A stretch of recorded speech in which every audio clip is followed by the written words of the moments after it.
jërëjëf Mohamed Kandji mën naa nuyu naa suñu auditeur suñu téléspectateur di ñaanal bëccëgu jàmm ak salaam di ñaanal semaine bu baax semaine bu xamante ne yàlla def ci jàmm ak salaam képp li ngay wut yàlla defal la ko ci dërëjë Rasulullah sallallahu alayhi wa sallam dem mbégte tey di dalal Sanoussi Diakhaté mooy président alliance des mouvements pour la force et l'intensité du travail am fit noonu la mouvement bi tudd am fit Sanoussi la moo tax ngeen am fit génnee téere bi. waaw jërëjëf Alassane Samba Diop maa ngi lay nuyu du nuyu auditeurs yeeg téléspectateurs iRadio ak ITV di la jaajëfal ci invitation bi daanaka liñ fi bind mooy conseil constitutionnel dafa jël dogal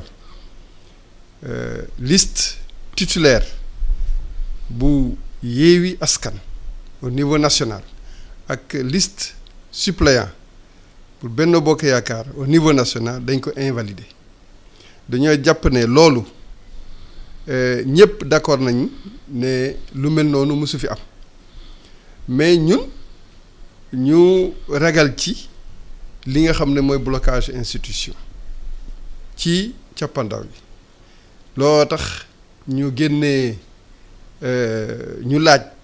ñu génne ñaari laaj ñu ne laaj yooyu comme que tontu guñ ci il faut que ñu tontu ci mooy benn bi mooy liste nationale bu fekkee liste nationale day am ñaar fànn lay am mooy liste titulaire ak suppléant léegi pour ñaar ñooñu seen liste nationale naka lay demee bu fekkee élection am na ñaar mooy bu ñu demee élection ci nii naka la ñuy taxawalee assemblée nationale parce que assemblée nationale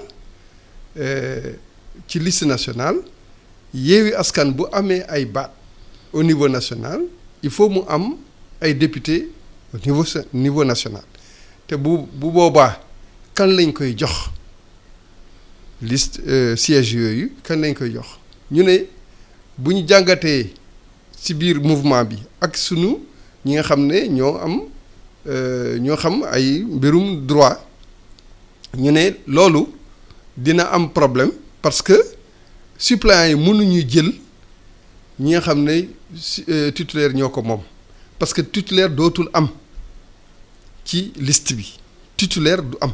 mais suppléant moo remplacer titulaire yi. suppléant mënul remplacer titulaire. donte déet booy def match football kat bu ñu génnee nit gaañu na. waaw remplaçant moo jël place am di. waaw mais ci liste joueurs yi. waaw dañuy jël liste joueurs yi da ngay am titulaire yeeg ak remplaçant yi ci liste bi. waaw mais fii titulaire amu fa amul ci liste bi titulaire yi. équipe B xëy na moom.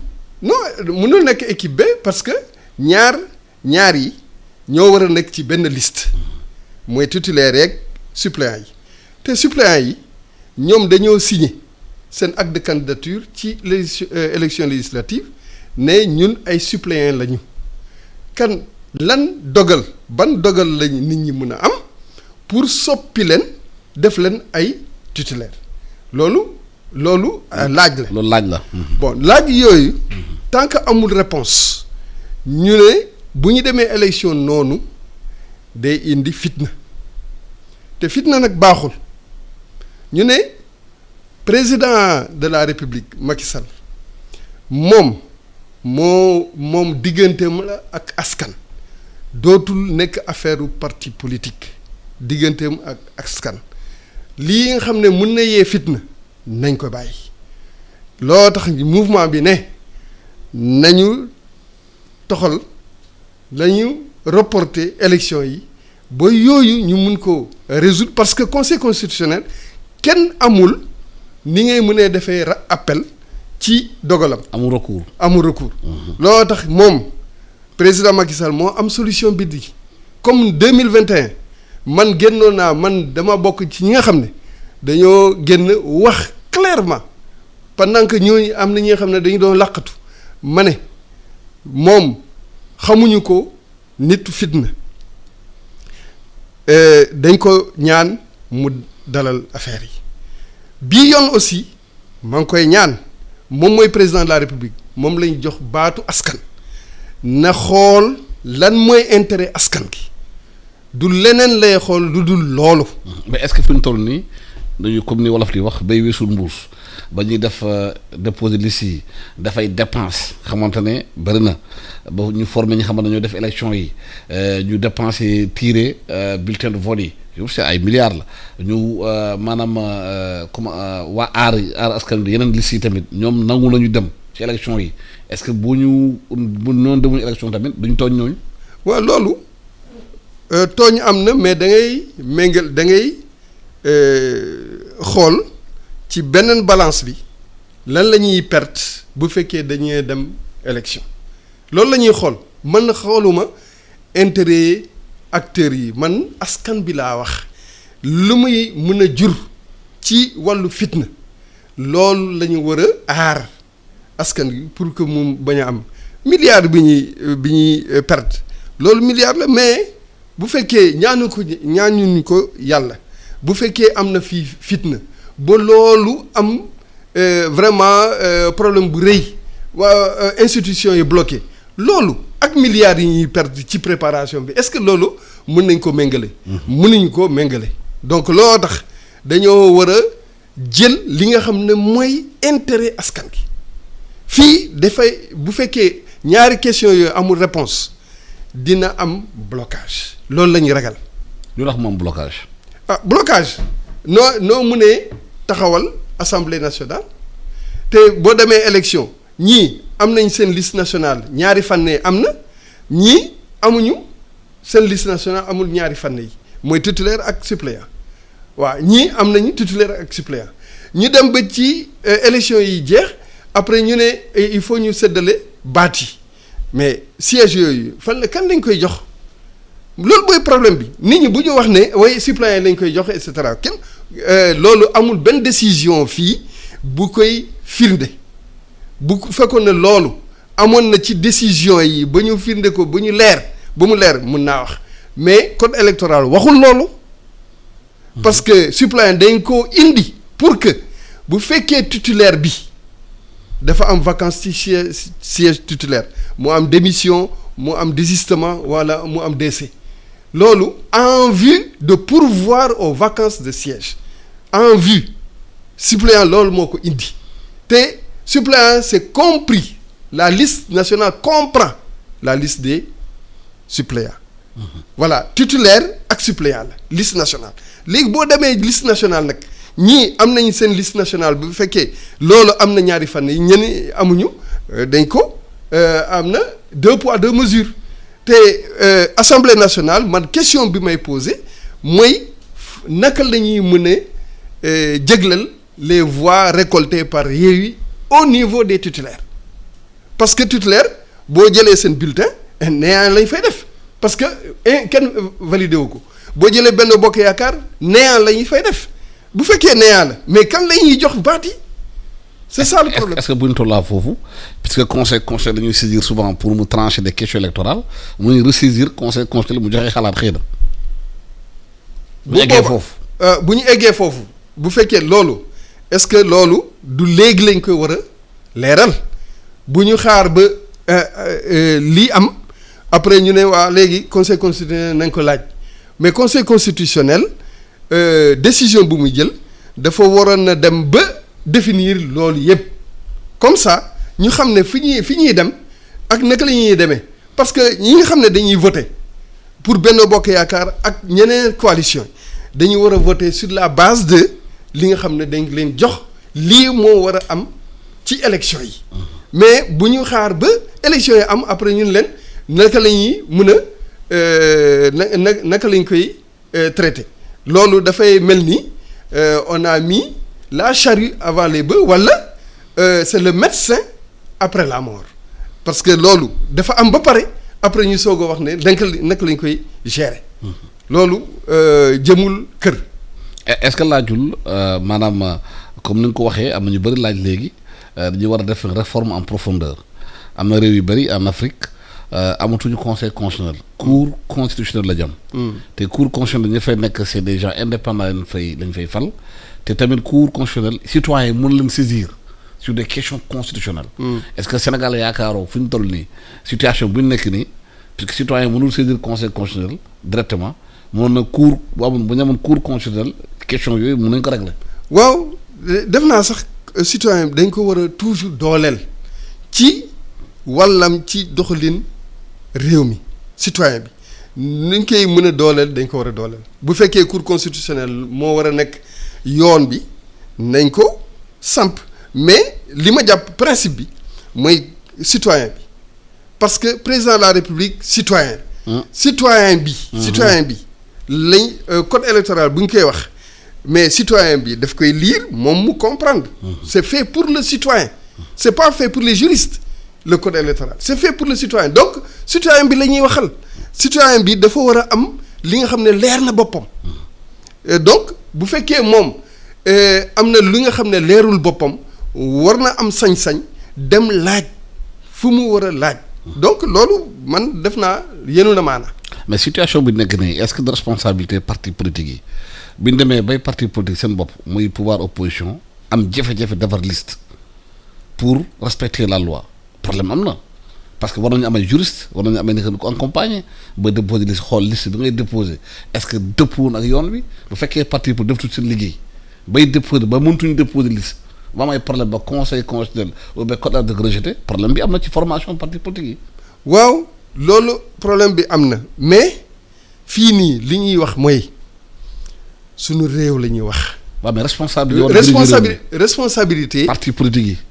parti politique am nañu responsabilité mën nañu am parce que dañoo am rôle ci formation citoyen bi ci wàllu politique citoyen bi pour yee ko wax ko mu ràññee li ñu war a def li ñu warul def dafa war a participer ci formation citoyen bi mais dama ne loolu d'accord naa ci mais li nga xam ne war nañ koo jàpp mooy responsabilité si actuellement du parti politique nit dina def dara li nga xam ne dafay influencer intérêt général mais da ngay sàmm intérêt général bi ba pare intérêt général bi moo fi nekk problème bi nga xam ne dañ ko war a sàmm. mooy république bi institution de la république bu fekkee mun na dem ci blocage ñu taxaw en tant que citoyen ñu ne non warul nekk nii nañ ko nañu taxawal li nga xam ne mooy suñu intérêt ñun ñëpp. parti politique acteur la. dañuy participer mais citoyen bi ak peuple bi en général ñoom tamit ay acteurs lañu donc dañoo war a saytu loolu yëpp di parti politique yeeg et cetera c'est l'émanation ou bien c'est le reflet du peuple de la manière dont les choses fonctionnent. bon mais yow da nga ànd ak idée bi mais dundooy wax ci rajo ak ITV comme quoi que élection bi fu mu toll nii nañ ko repousser xoolaat ko càmbaraat ko joyantuwaat li xamante ne nee na am na jafe-jafe ci code électoral bi joyantuwaat li xamante ne ci constitution bi. waaw d'accord naa ak ñoom d'accord naa ak professeur Ibrahima Fall mais man yóbbuwuma ko ne parce que ay coalition yu gën a am doole ñoo war a la ñuy gàllankoor ma jàpp ma ci loolu man dama jàpp ne code électoral décision conseil constitutionnel mooy mën a indi jafe-jafe comme ni ñu ko waxee jafe-jafe boobu la ñu war a taxaw saytu ko balaa muy nekk médecin après la mort loolu la mais man d'accord naa ak ñooñu boroom xam-xam yooñu li ñu wax ci wàllu élection yi nañ ko toxal ñu seetaat ko régler problème yi après demaat comme ça ñëpp mën a d'accord ci li nga xam ne dañuy la règle du jeu doo def jeu bi ba pare après ñu ne xaaral ñu jox arbitre bi noo koy arbitrer mais dafa war a leer clairement te ñaari question yooyu leeragul te ñu ngi dem ci élection ñaari question yooyu leeragul waruñu maintenir citoyen bi ci confusion wala ci flou muy dem élection xamul. loolu c'est pas xam normalement concertation nationale yi defoon fi politique yëpp c'était censé question yooyu ñu régler ko. mooy question code électoral question constitutionnelle ñu waxtaan ci jubóo ci dafa mel ni bu erreur yi continuer di am ci code électoral am ci constitution dafa mel ni maanaam dialogue national bi ak dialogue politique amul njëriñ kon. waaw ñu war a waxtaanee foofu pour ñu déggoo ci li nga xamante ni kenn du ko changer réew mi mu la tënk bu ñu ko mënul waxtaanee ci réunion yi bu ñu génnee foofu waxtaan bi réglu ñu question yooyu kon dafa mel ni dialogue national yi ñu def yi ak dialogue politique yi amul mucc. amul xam nga texte nit ñi ne ñoo koy bind ñoo koy bind mun nañ juum mun na li nga xam ne des na. et cetera waaye ñëpp mënuñ juum. voilà ñëpp a juum ñëpp. non xalaat. des millions de personnes. non xalaat buñ ko bu ñu defee xalaat bu pare xalaat bi mun nañ gis li nga xam ne baax na après ni ñu koy traduire am na li nga xam ne yow xalaat nañ ko mais binduñu ko. xalaat nañ ko ñëpp d'accord nañ ñu ne c'est une évidence. léegi conseil constitutionnel lu mu indi moom dafa xool li nga xam ne ñun ñëpp évidence lañ ko jàppoon moom mu fractionné ko liste nationale dafa war a am liste titulaire ak liste des suppléants moom nee na ñaari liste yooyu chaque liste est autonome mais loolu xam nga loolu bind bi mooy indi problème bi du déggoo bi mais bind bi moo am problème. waaw moo xëy na conseil constitutionnel moom noonu la ko comprendre. voilà c'est ça. waaw conseil constitutionnel noonu la ko comprendre. mais ñun ñëpp ci évidence dañoo jàpp ne du warul nekk noonu parce que article am na ay article 150 ci code électoral dafa clairement indiquer liste nationale dafa war a am.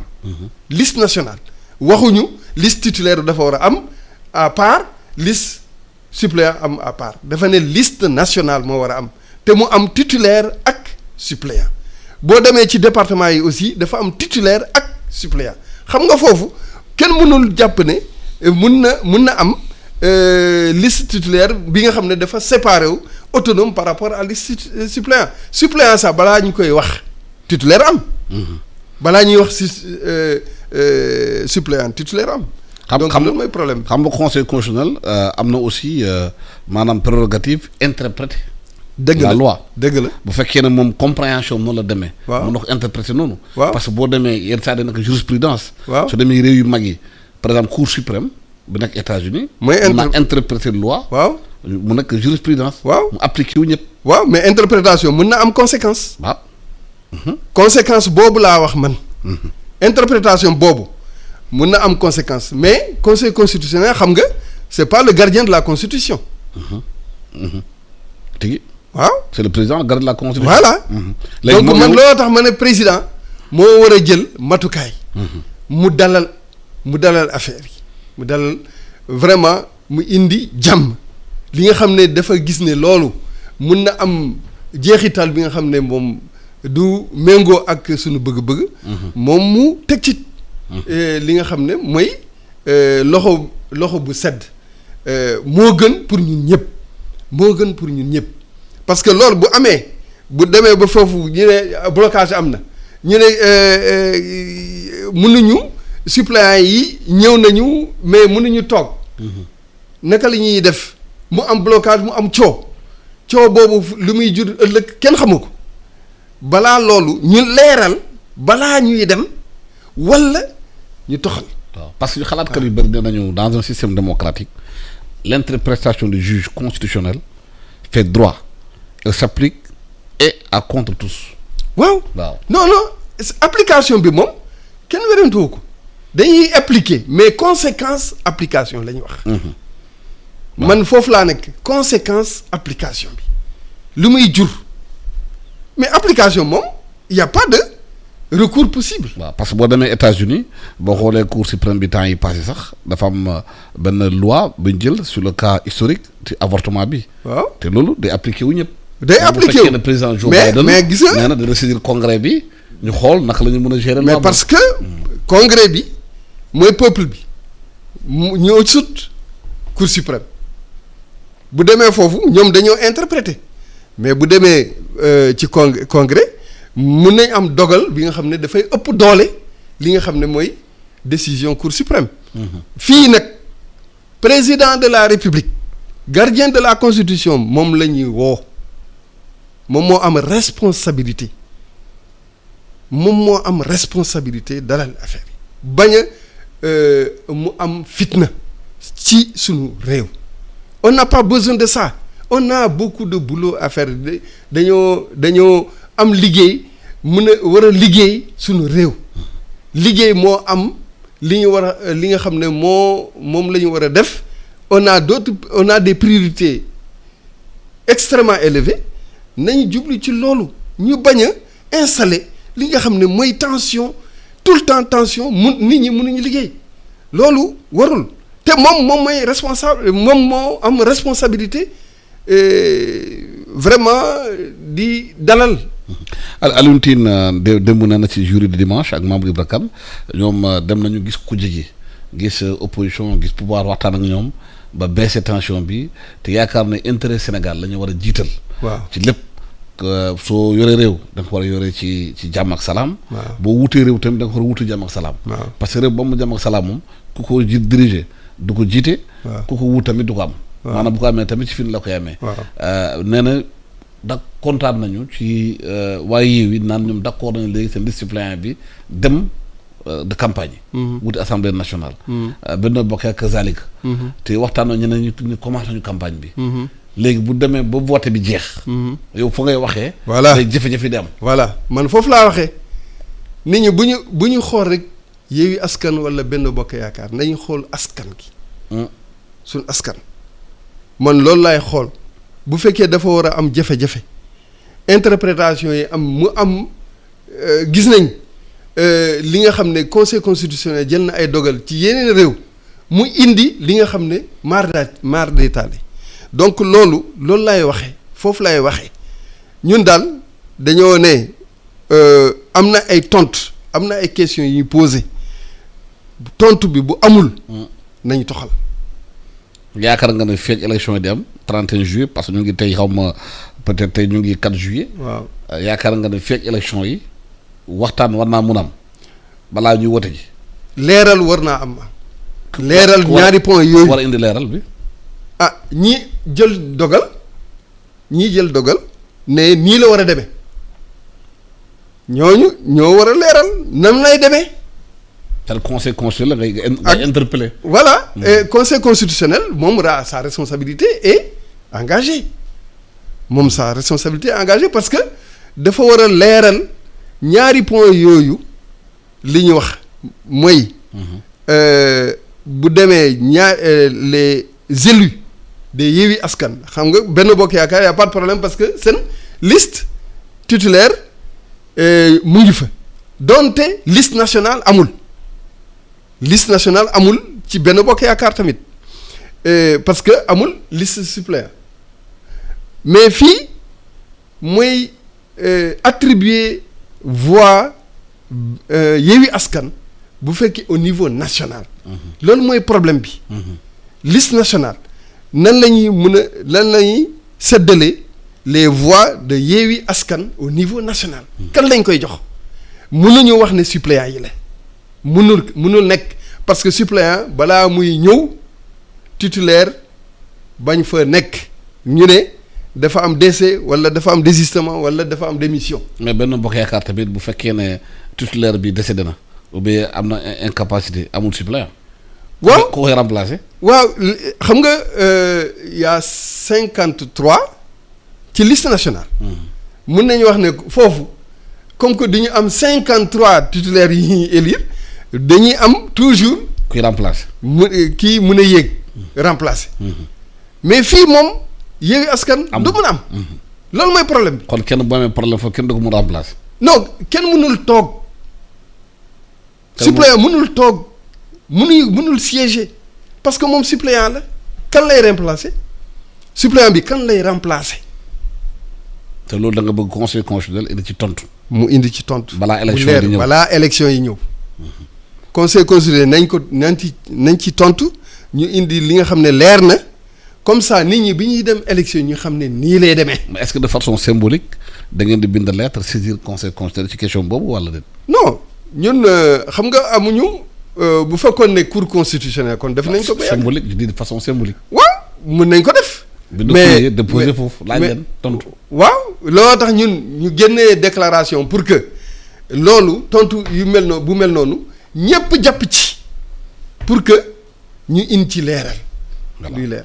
Sadou Sy Diakhaté leer na maa ngi lay gërëm di la sant di fàttali auditeurs yu ay président mouvement Am Fit mouvement bi nag dafa réunir ay mouvement yu bëri yu waxtaan nga xamante ne. waaw seen mouvement mi ngi tudd mouvement pour. alliance des mouvements pour la force et l'intensité doole ak tar. liggéey bu tar. ak liggéey bu am doole. parce que liggéey moo am koom réew. loolu wóor na gërëm naa la sant naa la maa ngi lay gërëm ñaan la ba ci jàmm ak salaam Fatima Ndiaye moo nekkoon ci technique bi yéen doog jàmm.